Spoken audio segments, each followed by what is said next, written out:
What's up, movie lovers? I'm Mike, and this is Gotta Love Them Movies.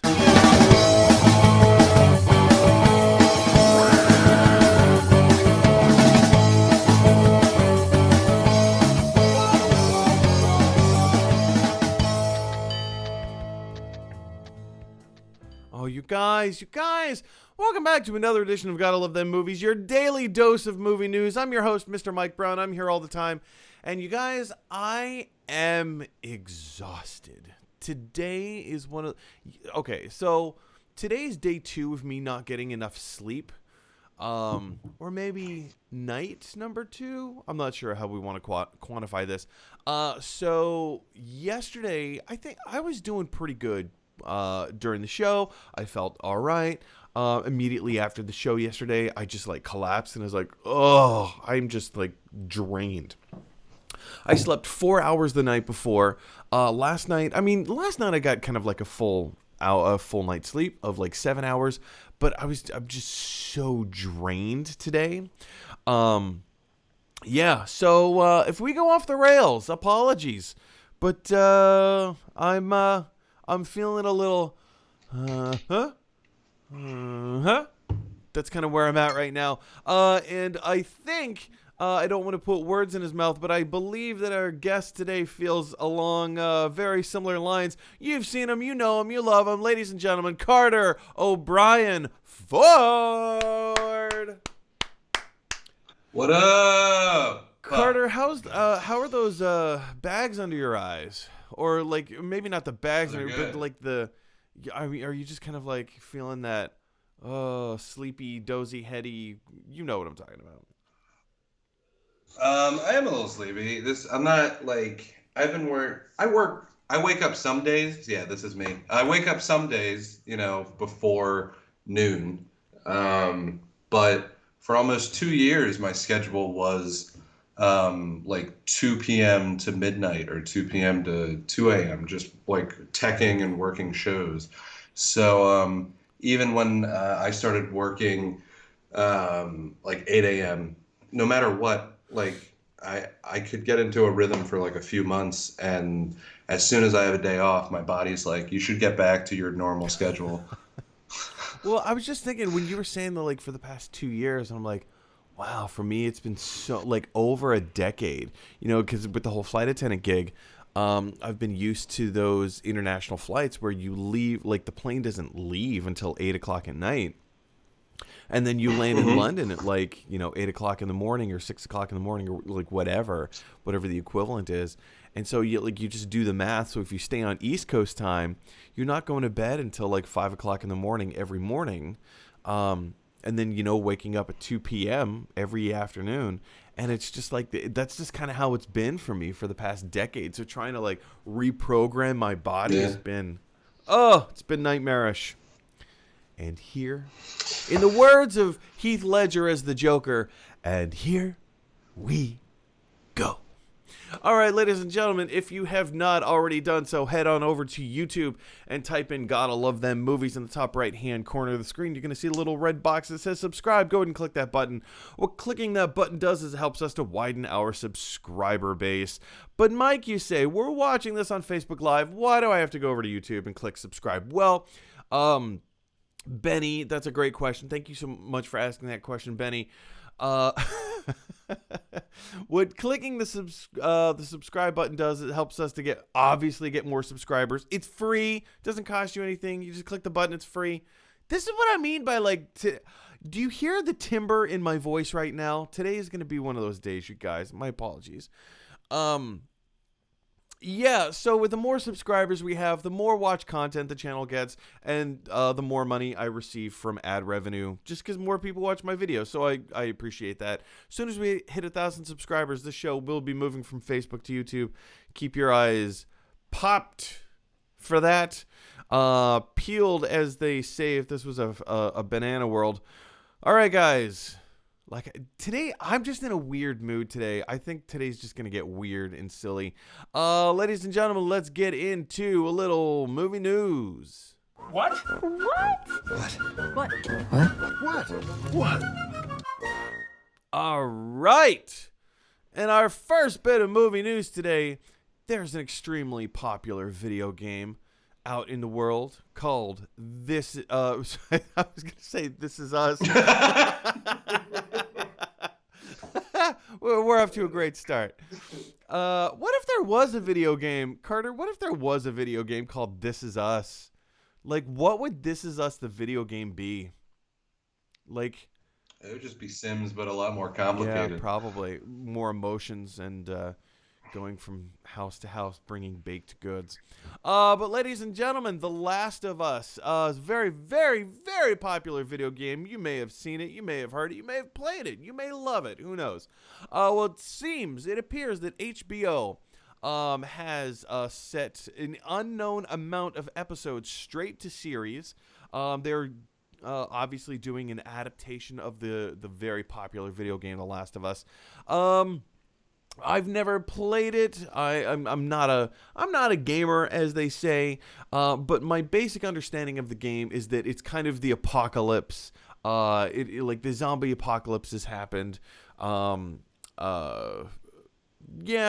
far in the future, like a zombie. Is it a zombie breakout? Do you play this game at all, Carter? Do you know what's going on? I have both. Okay, so is it the zombie apocalypse? I haven't.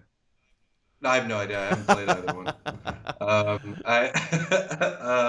I don't know if it's a zombie apocalypse. I think it might be just kind of like a sickness. Oh, okay, awesome.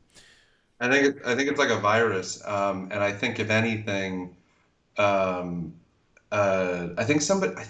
I could be completely wrong, but I remember somebody telling me that it was more like I Am Legend than it is like Zombieland. That makes any sense. Totally. Yeah. I mean, like, it's not hard to imagine, or rather, let me say, like I said, this is going to be one of those days, you guys. My brain is in a fog. I mean, video game adaptations traditionally have not worked very well. But I can see a television show adaptation of this, like knowing the very limited amount of knowledge that I know about the game. Knowing the knowledge that I know about the game, it seems like this could work in a longer storytelling format to kind of draw some of those moments out. And you know, those are the pros and cons of like film versus television. Is that in television sometimes you can take the time to tell a longer story and get into more of the detail and minutia of those situations and moments. The danger is that you don't want to do it. You don't want to drag it out too much, right? Because we've all, I mean, like, I recorded a review for The Queen's Gambit last night. It's yet to go up. I think it's going to go up next week. But one of my thoughts of that show is that it's a really great show. It's just dragged out. Easily, they could have, chopped two episodes out and condensed the story a little bit more. Carter, where do you stand on video game adaptations? Like, why do they not work? And if they do a video game adaptation as a television series, does that give it a better chance? What do you think? I think so. I had been like silently or like social networking petitioning for Uncharted, which is another Naughty Dog property, like The Last of Us, and I was petitioning for it to be for like an HBO series as well. I don't think a movie's going to cut it, and especially if they're trying to prequel a whole entire series that we're doing. I know. But when it comes to The Last of Us, I've heard that the puzzles in it are whatchamacallit? The puzzles in it are a lot more of the game. So I think the story is condensed more. Yet again, I still haven't played it, so I don't know. But if it isn't as story-driven as Uncharted is, but I feel like it must be because I've heard it's much better, and people who love Uncharted think The Last of Us is like a much better version. So here's a question. I know that one of the reasons why a lot of video game adaptations don't work in a storytelling format is because there are like these puzzles to figure out. There are like check marks to get to, right? Like if you're Sonic the Hedgehog, you have to defeat Dr. Robotnik like 12 times before you win the game. Or if you are Lara Croft, you have to like move this stone so that that door over there opens, and you have to figure out like that whole puzzle or whatever, right? Zombie apocalypse. It's like any of the Resident Evil films or even the video games. It's about like exploring territory. It's the gameplay of it, and I think a lot of times filmmakers try to incorporate the play of the game as opposed to just telling the story. And I think that was a success of World War Z. Because the book, and I understand it's a book adaptation as opposed to a video game adaptation. However, World War Z, I think, is a very good case study to say that here is an unconventional story in, whether it's written format or whatever. But for the film, they adapted the film to figure out, like, what is this world? Like, how do we tell a story that lives and exists in this world? And it's frustrating to me that so many times video game screenwriters will try to incorporate the gameplay aspect, which does not lend itself to narrative storytelling. Do you have a different take on it? No, I don't think. I kind of agree with you on that one. I don't know why people are actually, sorry. I do know why people are taking these video games and making them into movies. It's because they already have a following and they don't need to build a fan base. And that's one of the most difficult things that you can do when it comes to movies is build a fan base, which is why we have all these reboots. But the point that I'm making is like Uncharted, I think, already took a leap when the game came out to begin with, because everyone was just calling it Indiana Jones the game, because Indiana Jones did so horrible on PS2. So then when Uncharted came out, people just thought it was a sham. And then when you went and played it, the reason that I liked it so much was because it gave you a different character to fall in love with. And that character that you fell in love with was very into being sneaky, being intricate with puzzles and things like that. If I was playing as Indiana Jones in that game, I think I might be upset that it isn't more like the movie. And I think similar to The Last of Us, like, I played the Zombieland game. That's horrible. Don't play that game. And the thing is it's nothing like the movie. You have characters that you want to see in a 2-hour, 3-hour format, and then you have characters that you want to see in the 12 to 16, like the 12-hour format of Spider-Man, or the 10-hour format of Tomb Raider or Uncharted. And I think that's just the way that it goes. And I don't know why we're trying to make these movies when we could be taking elements that we like from them, and even just asking for some of the writers from Naughty Dog to adapt a screen for film if they want to. But instead, they just get permission and license it from the writers of Naughty Dog, and then give it to actual screenwriters to be like, hey, can you do the magic that these video game writers did, but in 2 hours on screen with really famous people? I would love to see that. I would love to see an actual films. And I get it. A video script and a film script are two very different things. But I mean, it can't be that hard to to figure out how to do a film version from a video game version. Anyway, but yeah, I think that's a great idea. But the question is for you guys: what do you think of The Last of Us video game being turned into a I guess like not a film series, but television series on HBO Max? Jump down to the comment section below and let us know your thoughts. All right, guys, our next bit of news today comes to us from The Hollywood Reporter, and it looks like Ken Jennings is going to be the next host of Jeopardy. Now, this is not a permanent thing. He is, as the article points out, he is going to be the interim host, the temporary host. I know that the article points out that there's going to be kind of a revolving door of a whole bunch of different hosts, kind of similar in the style of like when Michael Scott in The Office left when what's his name? Steve Carell. When Steve Carell left the show The Office, they kind of had like a revolving door of like, all right, well, here's your temporary boss for the week, and here's this temporary boss for the week. And I know they get Will Ferrell and Jim Carrey was in there for a little while, and a whole bunch of people, right? So I think Ken Jennings he's going to be the next person to jump in and to fill the slot. I think they're filming November 30th, so coming up in 6 days.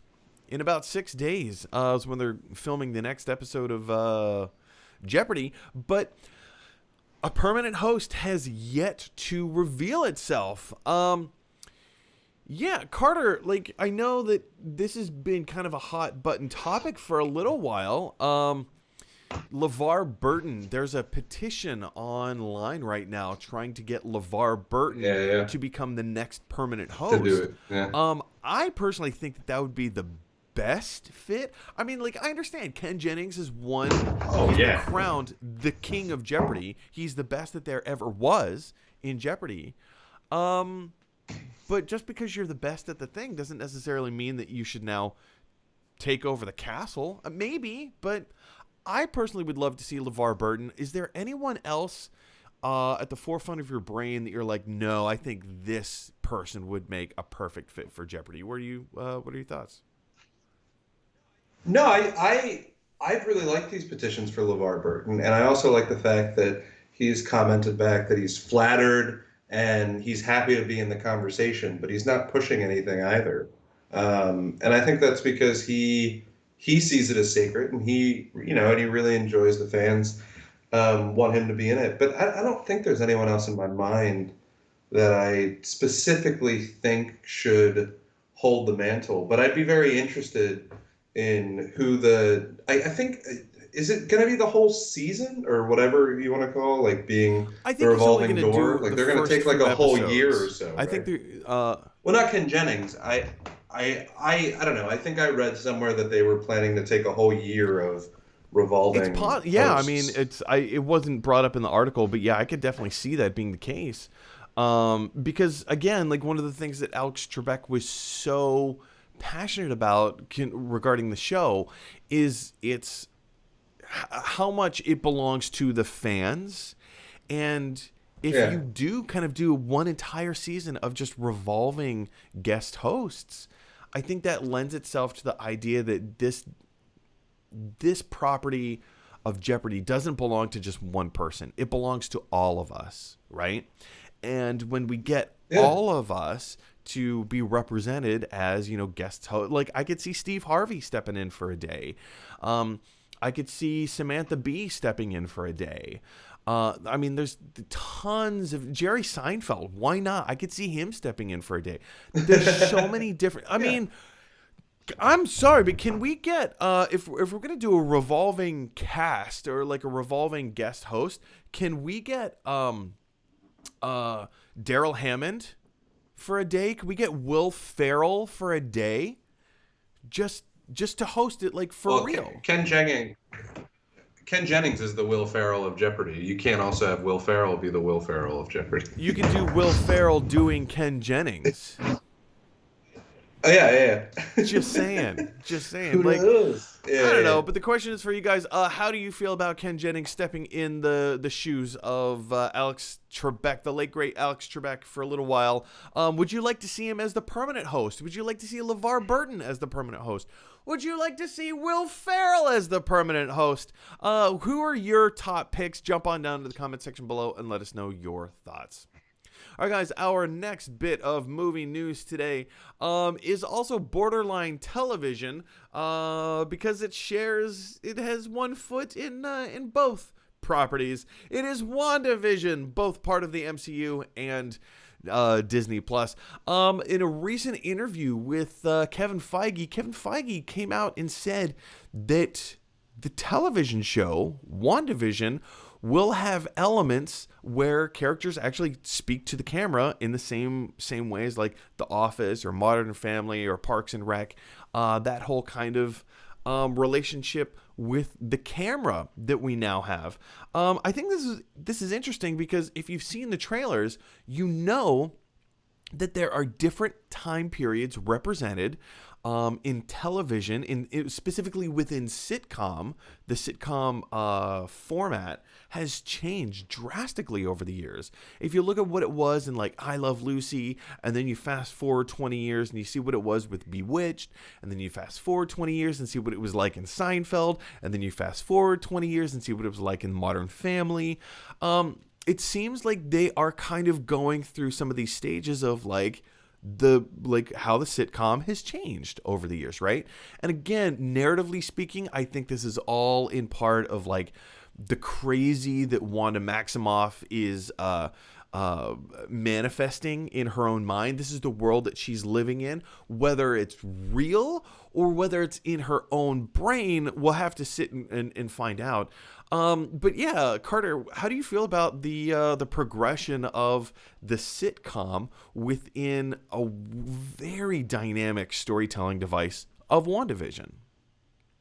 Oh, I'm so excited. I love sitcoms, and I also just love the progression of comedy over the years. I think you already are aware that I'm a big Marx Brothers fan, and You and me both. Oh yeah. Yeah. So like, just even when like I see other people online talking about how the from the trailer that it matches I Love Lucy and Roseanne and Sabrina the Teenage Witch and stuff like that, and just going through the years, I actually had already guessed that the 2000s or the 2010s, if they end up getting to that era, the one that they didn't do was going to be more like Modern Family. Though I had a couple people guess that it was going to be more like Big Bang Theory, but I was like, no. I think they'd go more into Modern Family. But I'm really interested to see if they do the mockumentary style throughout all of the decades that they're covering.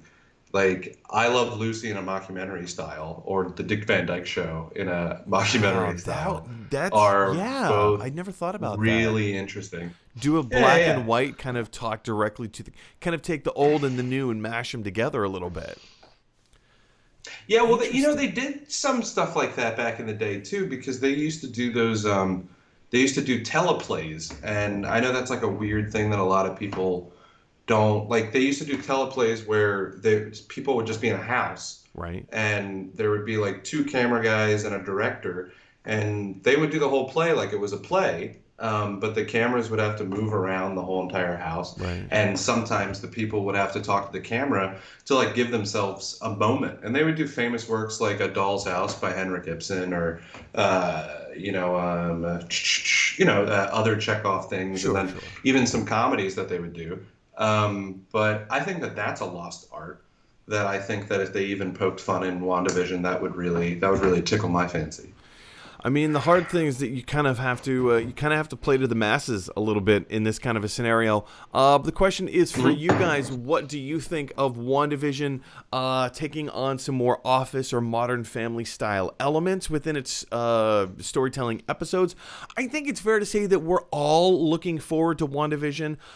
We know it's going to be the first Marvel property back out in the open ever since Spider-Man: Far From Home. That seemed like a long time ago, doesn't it? Anyway, we're all excited for it. We know how excited we all are for it. But jump down to the comment section below and let me know your thoughts about these new developments, about specifically like The Office and Modern Family and that style of storytelling. Are you looking forward to seeing that version of it? Or would you rather keep it a little bit more old school? I would very much love to hear those thoughts. All right, guys, we have two more bits of movie news coming up. And, oh, excuse me. I just have had a tickle in the nose there. If anybody has ever watched this show ever, you know how much I hate Pete Davidson. Now, when I say hate Pete Davidson, I say it with the caveat, I've never met the guy.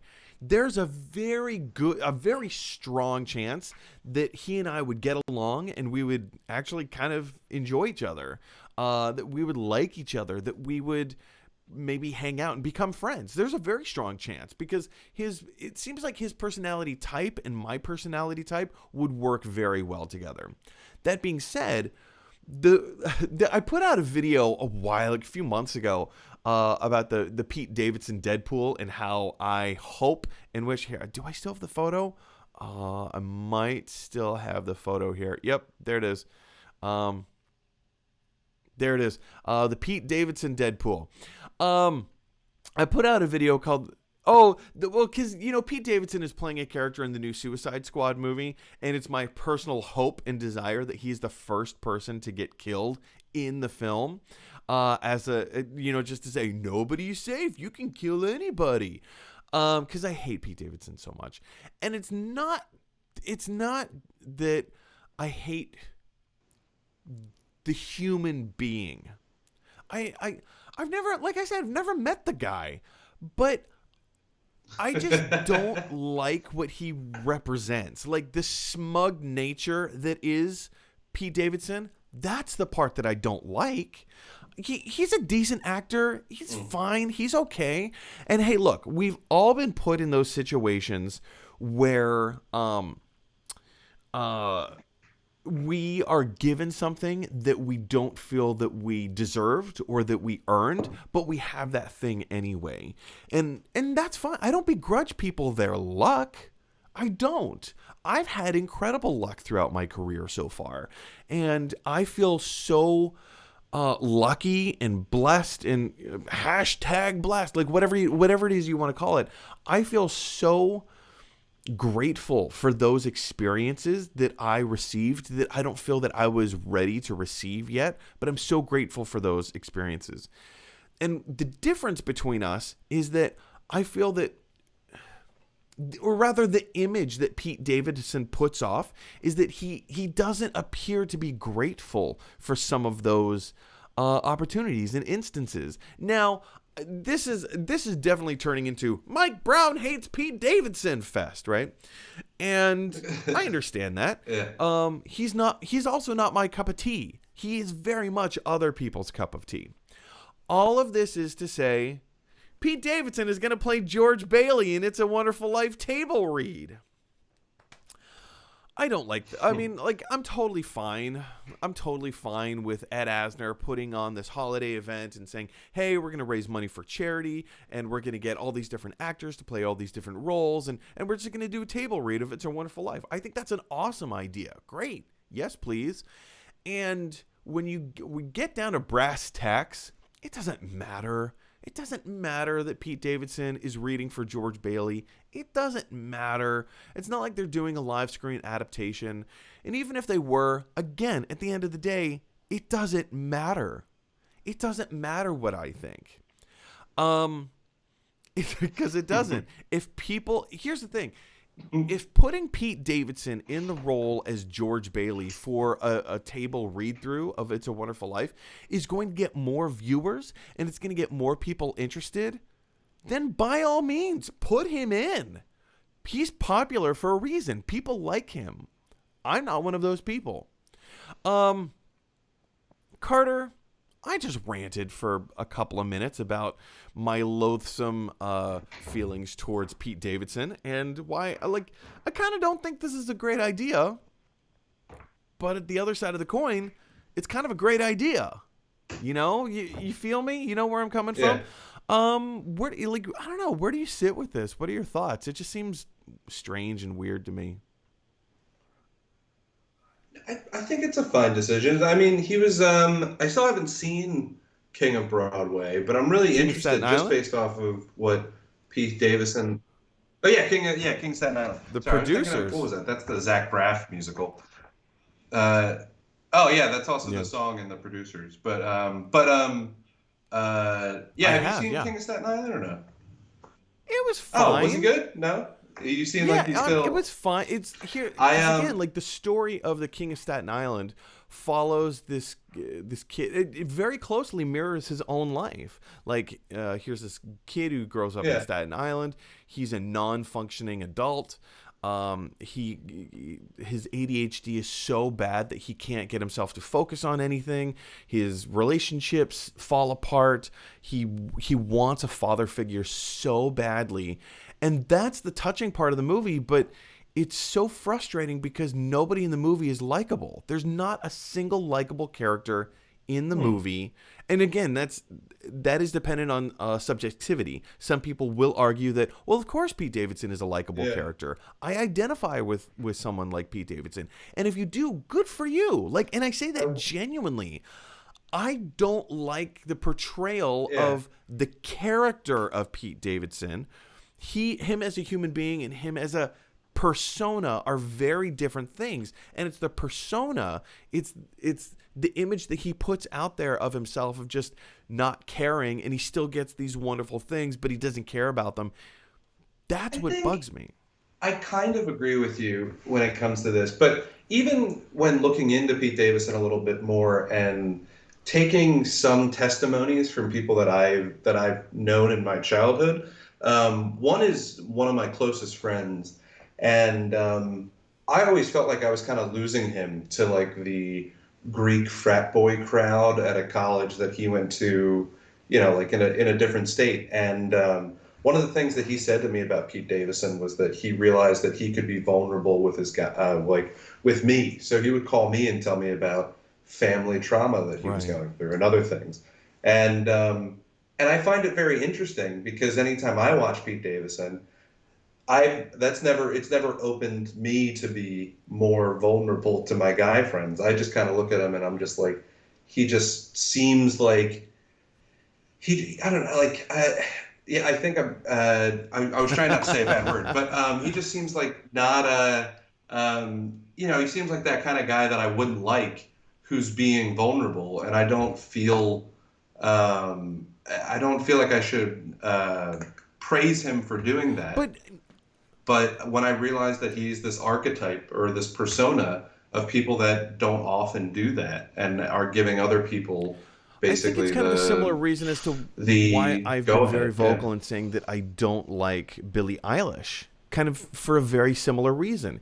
It's like I'm sure she's a lovely girl, Oh, and her music is revolutionary to a lot of people. It doesn't speak to me. It's not meant for my demographic. I'm a 38-year-old white heterosexual male. That music doesn't speak to me. It's not meant for me. It's not designed for my enjoyment or pleasure. Now, it doesn't mean that people of my same demographic can't enjoy a Billie Eilish song. Of course they can. Like, Bad Guy is such a snappy earworm, right? Um, but mhm. I also wholeheartedly recognize that some of these characters and personas who are a little bit larger than life, and I think it's fair to say that Pete Davidson is a persona that's larger than life.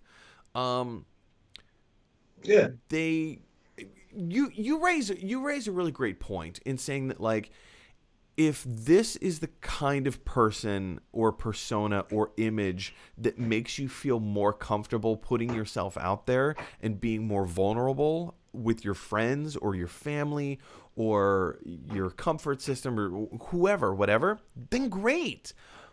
Those are the images that we need more of. We need more people to let us know that it's fine to be who we are. Uh, it's fine to be who we are, but we also need to know that we are being protected and looked out for by the people closest to us. And I am all for that. And True. if that's the message that Pete Davidson is putting out to someone else, great. Harness that. I encourage that. It's just the smug attitude. And maybe he's grown out of it. I haven't watched a lot of like current Pete Davidson stuff. Maybe he's grown out of it. I don't know. Um, His last special was really, was it really nice. Like stand just up special? generally, like I would say like yeah, his last stand-up special, like I think if I had to put a theme to it, it was kind of one of these things where it was like sometimes something happens to you that you think is going to bring you happiness for the rest of your life, but um, what it really does is it shows you that you have to Right. do it yourself. Like you have to put effort into making yourself happy and no one else around you. And a majority of especially talk, or not a majority, but he talks about his relationship with Ariana Grande and him breaking up with Cassie David, or that breakup happening. He technically didn't do it, I believe. But I don't know. He really interests me as a person, especially his friendship with John Mulaney really interests me, and I'm also really interested in reading about him in Cassie David's new book that just came out, I think last week. Interesting. So Well, yeah, maybe now I've got to check out his stand-up special and kind of see what's changed and maybe reevaluate. And I think that's isn't that the key? Isn't that the whole thing? maybe, yeah. I think that is the key. I think the big thing that I'm really looking forward to is hearing about both Larry David and Pete Davidson in this book. That's what I'm as soon as I get it. Well, yeah, I mean, I think I don't know if you read No, the I'm headline not that familiar with it at all. Cassie David. Oh yeah. Cassie David came out. The book is about her relationship with Pete Davidson to this extreme depression where everything on the news was about Pete and Ariana Grande, and she's now left alone because of just in like a little issue that she was having. And and one of the headlines was absolutely my favorite, where it says Larry David is very much Curb Your Enthusiasm in real life, where she's crying in her bed in her hotel room, and her father, Larry David, runs in, shakes her, and says, "Our ancestors survived the Holocaust." And so I'm very interested to see what Pete Davidson and Larry David are like in this book from her eyes. Yeah, I would love to. Now I really want to check it out. Question is for you guys. I know we barely even talked about Pete Davidson being on, like playing the role of George Bailey in the upcoming Ad Asner production of It's a Wonderful Life. It's a table read. It's not a film. It's not a movie. It will be televised, but it's just a table read. But yeah, what do you think of Pete Davidson? Do you think my observations are accurate? Do you think they're fair? Do you think I'm just full of crap? Should I stop hating on Pete Davidson? First of all, let me qualify maybe a little bit. It's kind of fun to like playful hate on someone because again, it doesn't matter, right?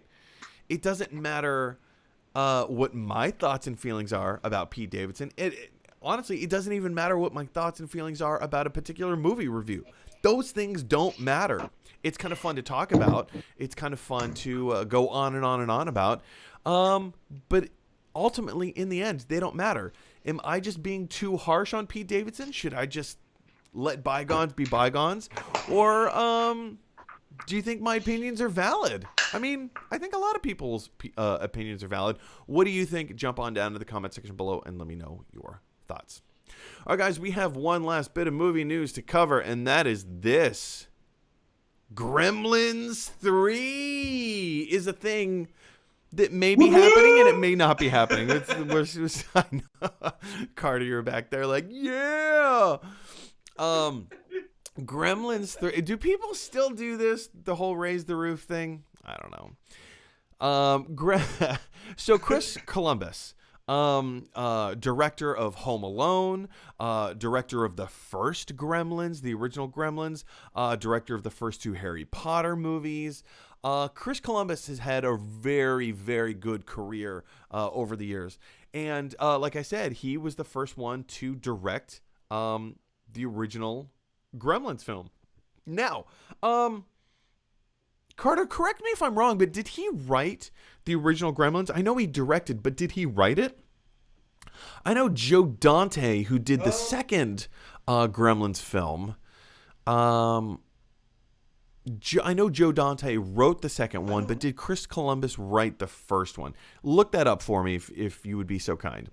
But yeah, so in this article from Collider, this particular article comes from Collider, Chris Columbus was being interviewed about one of his new projects coming up, and in the midst of the article, we've known that there's been a third Gremlins script kind of floating around for a while. Chris Columbus was very candid and open in saying that the third script is finalized. It has been finished for a while. The problem with making a third Gremlins film is there are certain rights issues being tied up. We know that HBO Max just set, I think it was an 8-episode straight to series order for an animated television show called Gremlins, Secrets of the Mogwai. So that's coming. But this idea of a third Gremlins film still very much is alive. Chris Columbus wants it to happen. I know a lot of other people want it to happen, myself included. I would love to see another Gremlins film. And as this particular article points out, Chris Columbus was very clear in saying he does not want to use CGI to animate the Mogwai, to animate the Gremlins. He wants to go back to practical effects, like the puppets, like what they used in the first two Gremlins movies. And I think that's brilliant. If they were to do CGI Gremlins, CGI Mogwai, that just would not... It just wouldn't feel right. It's like when J.J. Abrams came back to do the new Star Wars movie, Force Awakens, the new one, when he came back to do Force Awakens, and he used a lot of practical effects. It felt like we were in the Star Wars universe. I mean, granted, like, yes, the cinematography had a lot to do with that. The way that they filmed it had a lot to do with that, but it was also a lot of the practical effects. If you do Star Wars, I want to see practical effects. Like a CGI Jar Jar Binks just doesn't feel Star Wars to me.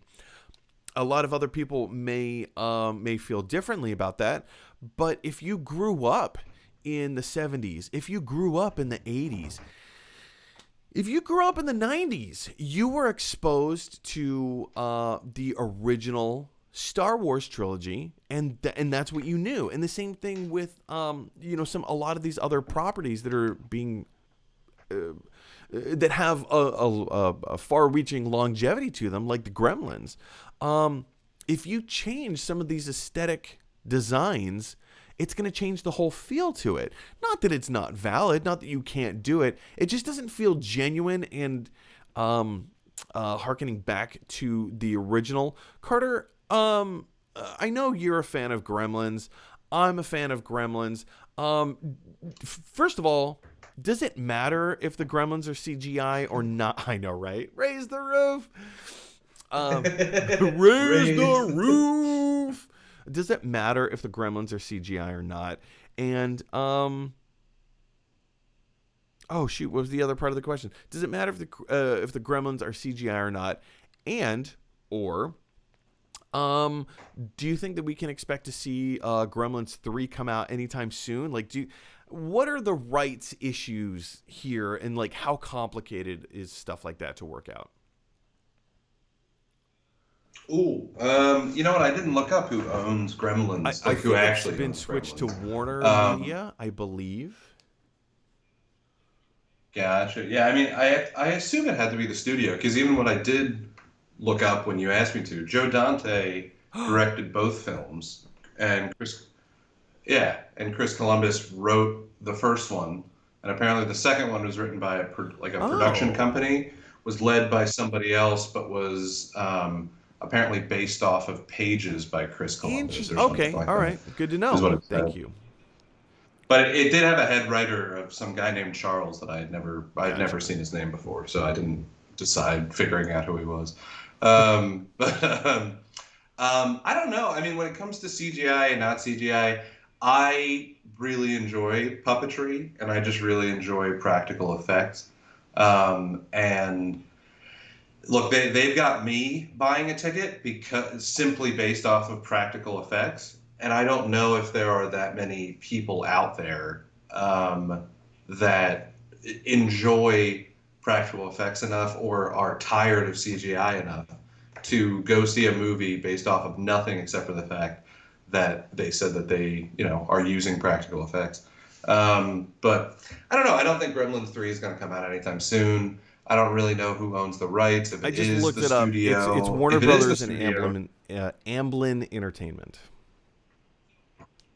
So if it's the studio, often the studio's gonna, once hype comes up, the studio's gonna say, "Oh well, what can we do to take this off the ground with a reasonable budget?" Even Will and Grace came back for that little vote in 2016 thing, and then the studio was like, "Oh, 7 million views on YouTube, pop, new series." As soon as something gains Traction. or gains traction, yeah, as soon as something gains traction, a studio says, "All right, let's do it." Especially when it comes to reboots nowadays, because people don't even care the amount of fan base that an old movie has, but it has a fan base instead of a new movie. So no matter what, you're starting off better by having a fan base, you know. But I also think Warner Brothers is dealing with some people trying to boycott them right now. So like I don't really know. You know, I know people. I just know people that were trying to boycott Animaniacs because of being Right. upset with Warner Brothers. Oh, people. So I just don't know what Warner Brothers is thinking when it comes to their reputation online right now. It just seems like versus because again, I don't want to get into the mire of all the stuff, but yeah, it seems like Warner Brothers yeah. has this attitude of, well, if nobody says anything, maybe we can just sweep it under the rug. It just kind of seemed. Yeah. Well, but that's the thing. People are saying stuff, but I guess the whole we're not going to support you or take in your content. Right. It's an empty threat because none of us are doing it. Yeah, no, I feel you. I mean, who knows when this thing is going to come out? Who knows if it's going to come out? Yeah. Well, I think the point that I'm making is that I think they are trying to people please as well, so that they can sweep things under the rug, you know? So I think it will come out. Yeah. I just don't know when. Who knows? Yeah, but that's the thing. Who knows when this is going to come out? Obviously, I think we all would like to see this sooner rather than later. But realistically, what do you guys think? Like, do you think that Gremlins has a real Gremlins 3 has a real shot at coming out maybe in the next year or so, or rather going into production in the next year or so? Who knows? I'd be interested in hearing your thoughts. Jump on down to the comment section below and let me know what those are. All right, guys. Normally, this is the part of the show where we take your live questions with an intro that looks a little something like this. Alive! It's alive! It's alive!